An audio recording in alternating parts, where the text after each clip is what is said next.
start of this week, I had the great opportunity to be able to check out the Morton Arboretum's Evergreen collection, which is a huge section of different species of evergreens that you can walk through, and they have tags to be able to identify them. I started off where I parked earlier on in the day, and it's about midwinter time, so it's a little chilly out. But it was warm enough to be able to walk around casually and get a chance to look at some of the evergreens.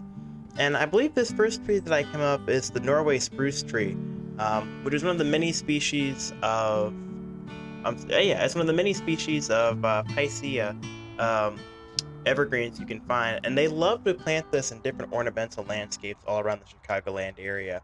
Just a large specimen of it, and a good way giveaway for a species like this is kind of the really low dangling little leaves that come off of them. It kind of looks like they're drooping, kind of like a weeping willow tree.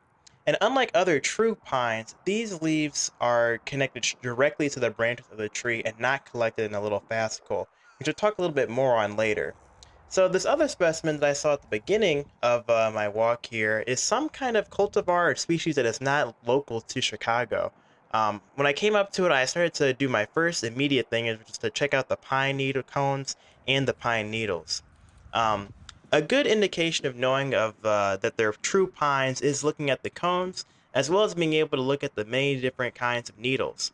The fascicle, what I mentioned earlier, is that little brown tip that's at the end of the collection of leaves. And by being able to count how many needles or leaves are bundled in that little fascicle or brown piece, you can be able to identify a wide variety of different pine trees. And this one I noticed has a collection of two needles that group the leaves together. And I started to walk around the tree to look at other living branches to see if there's any pine cones or anything. The needles are about 4 to 5 inches long, so compared to some of our other native ones, they're a bit bigger. And also, lucky for me, there was a little tag here, and this turned out to be a Japanese red pine, which is my first time seeing a specimen of it. Usually in ornamental landscaping, you'll see another kind of red pine that grows really far and out. And also, I was able to pick some of the sap that was running out of the tree, and it smells a lot different than some of our other native evergreens. So I got some of that to be able to practice smelling it and being able to identify the tree based off of smell. And as I walked further throughout the park, there is this beautiful collection of eastern white pine trees, as well as being able to see some other ornamental landscaping trees. As I'm walking through here now, there's some kind of ornamental magnolia, probably a cultivar of the Chinese or Asian magnolias, which usually have those big bloom, showy blooms in the earlier part of the season in April, as opposed to some of the more native varieties of magnolias that you'll see bloom more in the midsummer. Mid-spring going into the early summer. And this was just a really lovely walk. The collection of different evergreens they have here is mixed in between other ornamental evergreen shrubs as well as some perennial flowers and shrubs that you can find. When you walk through this area, you'll see the statues of four cement pillars, and they have these cool little stairs and benches that really makes it feel grand of being able to walk amongst the evergreens. And personally, there's just something about seeing a lot of the hemlocks and some of the Norway spruces that it really shades out and darkens the understory of the trees and forests, and it makes it have a weird kind of old growthy feel to it. The trees may not be that old, but just walking through and seeing how shaded out it gets and being able to look among the canopy of the trees really makes the trees feel really grand. And of course, you have that really nice pine smell that you can't just get away from when you're walking through all these evergreens. And I can't emphasize enough that the smell really does vary depending on what species you're around.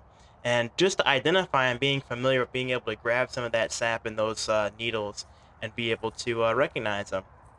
Here's some of the needles I dropped from them as well.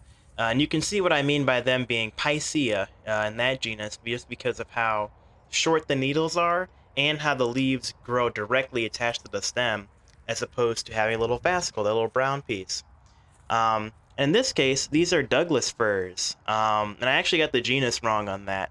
But it's they have many different styles of cultivars and crosses between different species in the Arboretum.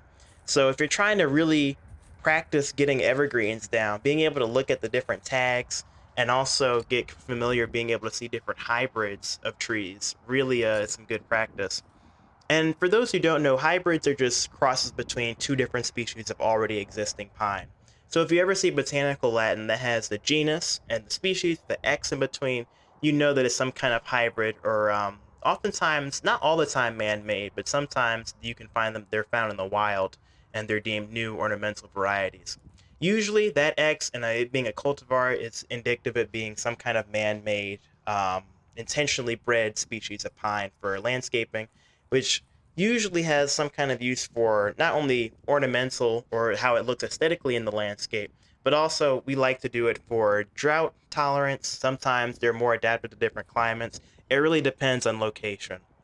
Um, Something that I found really nice being able to walk through as well is their nice collection of different informational boards that talk about some of the historical uses around pines. And they have some really cool creativity and different things about the amber and history of how some of the wood is used for some of the different species. I'm not sure when they installed these signages up here, but they seem maybe definitely probably in the last 3, 5 years or so. Very updated information, some cool stuff to look at and reference, look at other stuff. I walked further down, and I was also able to see some boards on the eastern white pine, which for a separate project I'm working on, I wanted to learn more about how Native Americans used pine to seal baskets, as well as being able to use them as fire starters and to heal wounds. So I definitely was thankful to have that as kind of a jumping off point to do more research on my own. This is the native eastern white pine, and we have many of these species across Illinois. These are one of the few native evergreens that we have. Not related to cedars, but you can find them among cedars, white pine, and some of the other different kinds of junipers and evergreens. Really characterized by having these really thin, wispy needles. You've probably seen some people or other foragers make them into soda or simple syrups. They're really challenging to be able to weave baskets out of just because of how fine those needles are. But they also have that little fast core brown piece. When I was over here too, another common landscaping tree you'll find also along Chicago is the pitch pine. Um, Not locally grown, but I've seen it a couple of times in landscaping, specifically along the bird sanctuary along Montrose in downtown Chicago. The needles are very short, but identifying them, they're about 3 or 4 inches long, sometimes a little shorter. But the key is them having a little lighter in color, as well as having multiples of 3 if you were to pick the needles off.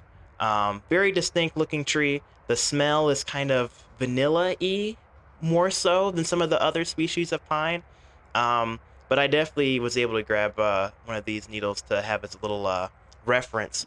And of course, finally, my favorite pine tree that I've really been trying to build a better relationship with is the ponderosa pine, which is a West Coast variety of pine trees.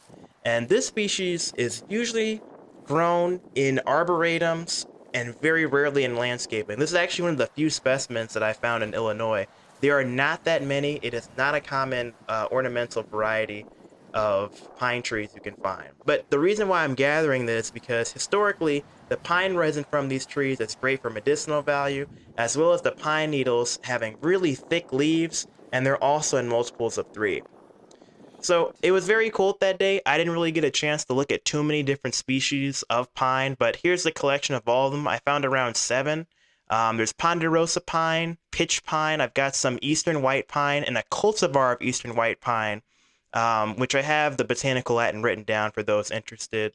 I've got some red pine, and then of course, not one shown in the video, but I've also got some longleaf pine that is grown from Georgia, which I got when I visited some family out there. I know this is a shorter video, but I hope some people are able to learn some stuff about a couple evergreens that are grown at the Morton Arboretum, and I'll put a link in the description too for those who want to check out some of the specimens that are there at the Morton Arboretum.